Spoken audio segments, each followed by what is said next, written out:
one thing that I thank God for, and I think it's also because of the way a mosque is set up. A mosque is a 7-day-a-week operation from 4 o'clock in the morning to 9, 10 p.m. Seven days a week. Correct. So there's no room for because when it's prayer time, and whoever got there first, it doesn't matter whether it's a president or a person. There are no chairs. There are no chairs. There's no hierarchy. So I think that has been a protection for us in disguise, because a Muslim politician, even his first instinct is not the mosque. And the mosque is the last place. You'll see them in a church before you see them in a mosque campaigning. Correct. And that's There's gaps in the churches. That's why I really rebuke politicians like Nyali MP Muhammad Ali when I see them go doing in a church what they would never dare go do in a mosque. They would never dare. They would never dare to do it. They would never even dream about it. Any religion can and is most often used by the people in power to stay in power. Yes, that's true. It could be Kenya, it's Christianity, but other countries it's Islam that's being used to remain in power, right? Because religion is so it has the power to really capture people's minds and to really brainwash them into following certain people. No religion is immune, no matter how perfect it is. No religion is immune to being misinterpreted by people in power so they can remain in power, no matter how tight it is. That is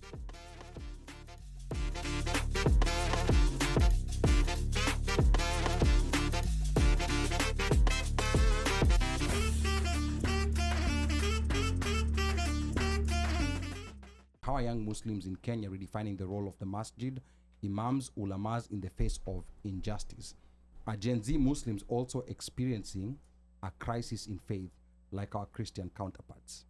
That's an interesting question. I'll premise this by saying I haven't been in Kenya since 2024, but let me just speak from my perspective. See you jana. Okay, since June 25th, I have not been in a post June 25th Kenya. I'll premise like that. Okay. I would say that the tradition of Christianity being intertwined with the state is far more extensive compared to Islam being intertwined with the state in a way that it ends up oppressing people. So we don't have that. We don't have that baggage. That baggage of our religion is used to, mobilize us in a bad way. I would say, from a religious perspective, I would say we are calling or we are thinking of the principles like, in Islam we say that when you kill one person, it's as if you've killed all of mankind. Yes. Mm-hmm. So murder is a very grave sin and crime to be committing. And we also say that when you see injustice, if you should do something about it. But if you cannot do something about it, say something about it. And if you cannot rebuke it verbally, you should at least rebuke it in your heart. For me, those are the things that I go to when I think about the relationship between religion and protest. The other thing that I think we should highlight is that, for example, in the mosque, it's very different from the church. So you would never have, there's no hierarchy of like when your politician comes, you give him the front seat, you do blah, blah, blah. There's no that hierarchy. You have to give them time to speak. It doesn't exist. They're a normal person. And mind you, like in a mosque, there are virtually no chairs. So they're sitting on the floor with us. So with that, there leaves very, very little room for them to misuse religion in other ways. But I would say the opportunity is that our imams, our scholars, etc., should be a bit more political, but with caution, which is to say that I don't want to see my imam like go out there and tell me vote for so and so. No, but come out with clear rulings on what's happening today politically and say, look, the killing of young people on the streets, that's a no. For me, I felt really sad during the end femicide protests that happened, I think in 2024. Because I was seeing Muslim women on the streets, but I was not seeing the imams on the streets. I was not seeing let's not talk about like normal people, but like religious scholars. I didn't even see them talk about it. And we were afraid because why? Because especially last year, there were a lot of LGBTQ people in the streets, right? But when it comes to activism, you can't be an isolationist on issues that you align in. Go and sit with those LGBT. You're fighting the same person. You're fighting the same systems. Go and sit with them and say that, hey, killing people is wrong. It doesn't necessarily mean that you agree with them 100%. It just means that we need to come together on this. We can't refuse to go to end femicide protests because there are going to be LGBTQ people there. I refuse that. We can't refuse to go to maandamano or to talk about let's say Ojwang or anti-Ruto. We can't refuse that because there are people who are in those crowds who we don't align in. You will never align 100% with everyone. And as long as, of course, we're not telling you go align with murderers and thieves, but there's some issues where we should be willing to work together on. I think you bring in a very interesting perspective, in the sense that we have the opposite problem. The opposite problem in the sense that and this is just not me, and I'm glad there's someone else who's saying this. So are you sure you guys didn't rehearse?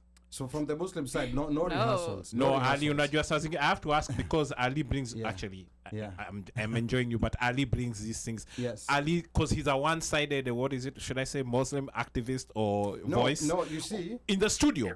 In the studio, basically. Yes, in the studio. I'm the only solo Muslim correct. voice. And in a lot of these Kenyan spaces, I always find myself as the only Muslim. So there's certain things that people talk about. I'm like, okay, you're experiencing it as a Christian in Kenya, and I empathize, but that's not what we're experiencing. So like for especially that crisis in theology or crisis in the faith, it's not, they're not saying that there are no Muslims who are at crisis, but it's not, it's really it's not on Christianity levels. It's not on Christianity levels.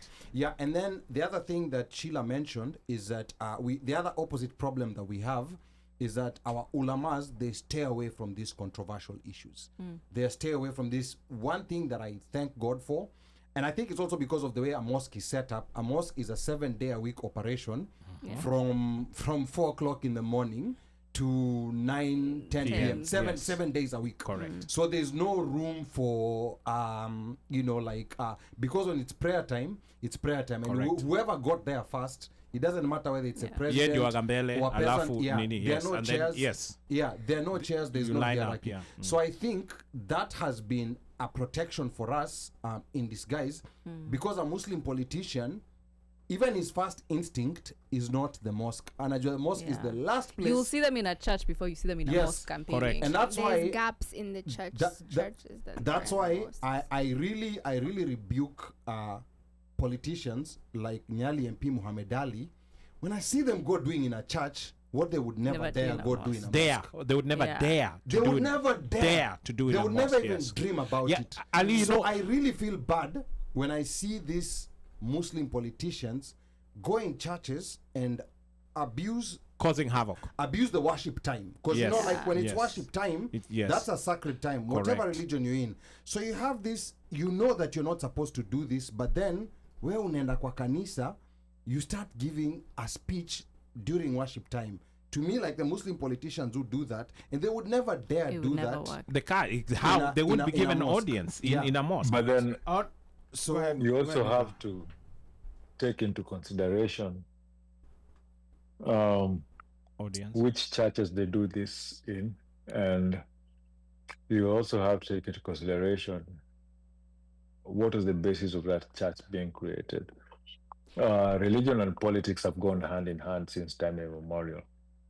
We cannot pinpoint a specific time whereby politics and religion as ikukua. Ottoman Empire, when people are looking for the Holy Grail, all of that was kings, leaders using the church in certain ways, and the church manipulating leaders and like putting on kings on how they're going to manipulate and lead the world. It's always been a complex power sharing thing between those two institutions. Now, the churches that have been formed right now in Kenya as political vehicles. Yeah, they were funded by politicians. Those churches were funded by money. But let's be fair and say the Catholic Church. They were funded by politicians, and they were used as a way of the politician bringing laundering money or whatever it is they were doing, or even just building that church. Ali, you are a pastor. You are charismatic. You can talk to people.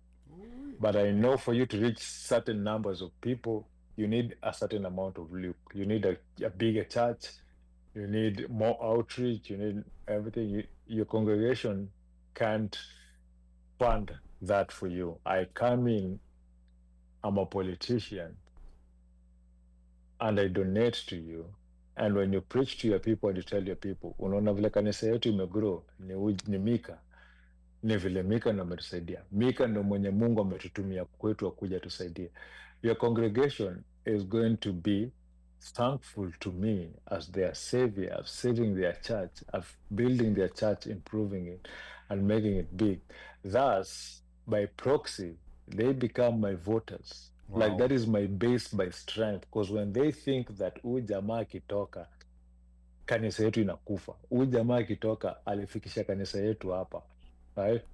Anafanyanga hivi through nini? Tukienda kwa church, tukienda church kulia, tuko na mashida zetu, pastor anamuita na tufanyia harambee na tusaidie. Like huu ndo Mungu work through jamaa. You know, it is so sad that that people are using churches for this purpose. I think what has also protected us as Muslims is that, first of all, you cannot just give someone money and then tell them nendo kafungwe, because even with most mosques you will never even know who built it. You'll never know who. There's no such thing as owning a mosque.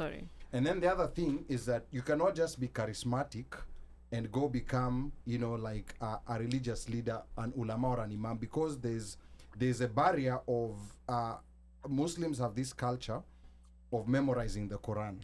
So if you're even a quarter schooled, you cannot go speak during a Friday sermon, because ukiwata kwa mosque, like if the imam, for example, in reading a verse of the Quran makes a mistake, you know, like even a 9-year-old will correct him. Like even a vowel that's said incorrectly, because there's this culture that we've had.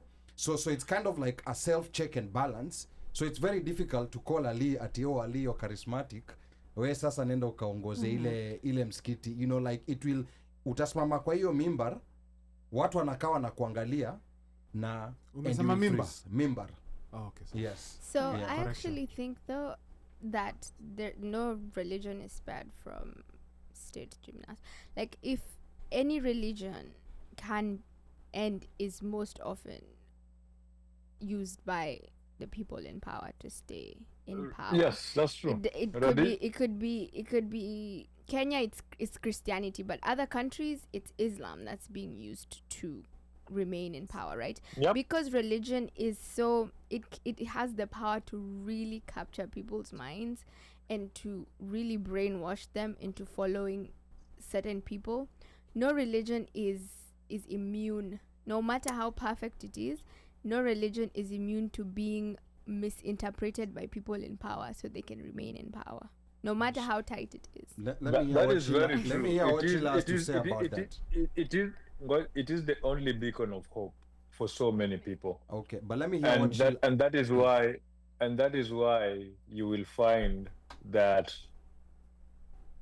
there are some people who will use the teachings of religions and the words of religion to push for a certain narrative, to push for a certain ideology, to inflict, because depending on the hopes that specific target audience is hoping to look for, they will exploit that hope. They will exploit that hope easily through that religion that is dominant over there, or that religion that they know, if we go through this way, we can be able to control a certain narrative. And that is why I said when I spoke earlier, religion and power, or religion and governance, have been married together since time immemorial. Like every historical event that has happened has always had an intermarriage between the two. Be the time of the Khan, be it the time of Henry the Great, be it the time of what's his name, the time of the Ottoman Empire. Regardless of what power was controlling the world at that particular time, there was some religion married now. Even right now, our supreme leader in this country and evangelicals do F together.